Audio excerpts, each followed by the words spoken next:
My name's Crystal. So Cynthia is my aunt. On behalf of the entire Baver family, we're just incredibly thankful for all the effort that's been put into this over the last few years. It's been a really long time coming. 22 years is a long time. Obviously, the unfortunate part is that my aunt hasn't been able to enjoy that time.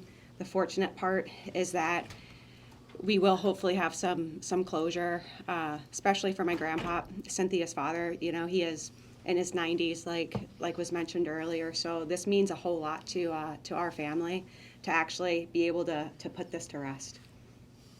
What's been keeping your family going for the last 22 years since your loved one's case was unsolved? Sure, yeah, it's all the memories, all the good time, just the family bond, and all that love. You don't ever forget anyone, especially something like this. What happened to her really shouldn't. You heard the details of it. It shouldn't happen to anyone.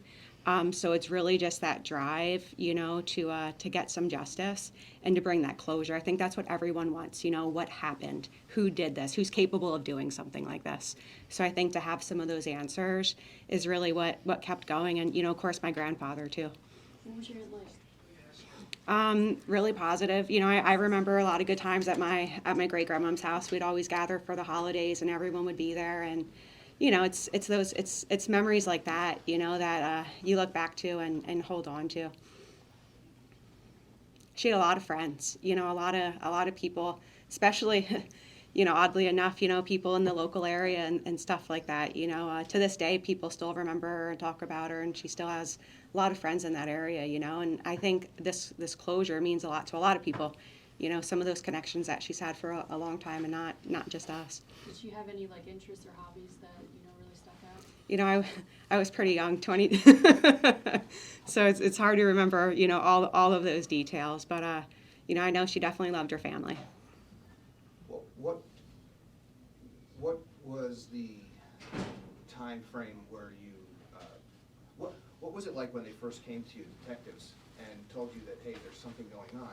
Did they just tell you, hey, we found somebody, we solved it? How did they come to you? How did they approach you? Yeah, so I don't recall all those details, to be completely honest with you.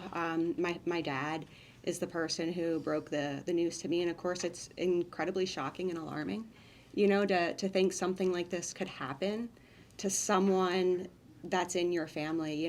I think oftentimes you see situations like this or hear about situations like this, and it seems made up. It seems like it's all on TV. You see this stuff. It's not real life, especially your life. So it was, of course, incredibly shocking. There was a lot of there, as he alluded to. There was DNA there. There was some evidence. So we were always hopeful that would do something. And back then you think, okay, there's this evidence, this should be solved really soon. But of course you need that other linking component to it as well. So I think that's the other thing that kind of kept us going for us too, knowing that we had some of that evidence and hoping that one day technology would advance, science would advance, and you'd actually be able to use that to solve something like this. And can you take us to the time when they told you there's been an arrest? Yeah. So that's been a long time coming, and of course it's one of those bittersweet situations. You know what I mean? So of course it stirs up sadness, and all of these memories, especially hearing, some of the details today and stuff like that. Some of that stuff, out of sight, out of mind. You try to put some of that stuff out of memory, and then of course there's some joy and happiness too, because you think about the peace and the closure. And like I said, what that means, especially to my grandfather and stuff like that. So I'd say it's a little bit of a mixture of emotions. Were you told by your grandfather, or were you told in a group? How did that About the arrest? Yes. Yeah, that came through my family. Yep. As you've watched probably over the past couple of years of DNA evidence helping solve these cold cases more and more, your grandpa brought this back to police in 2021. Was that part of it? Was he hopeful that technology was there, that they'd be able to find someone? I think so. Yeah, I definitely think that's part of it, I think too, just hoping maybe there'd be something new, maybe something was missed, you know what I mean? Maybe something, it's just one of those things, but definitely. When you see the person who was responsible for her death, does that surprise you?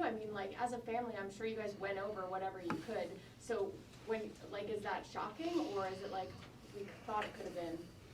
Yeah, I mean, I think, this was alluded to earlier as well. There was always that suspicion, and being that it was someone that lived next door, he wasn't a stranger to some family members. You know what I mean? So other members of the family knew who this gentleman was. You know what I mean? Just from seeing him. So that, I mean, I don't really have anything else than that. But it's to put a face with the name and all of that stuff definitely stirs up some types of emotions. Cynthia, if you could just spell your name for us, My name, Crystal, Crystal. That's okay. and your last name. It's Baver, Baver. Thank you. And you're the granddaughter, or I'm her. niece? Yes, I'm the niece. Do you guys all still live local? Yeah. Yep. Thank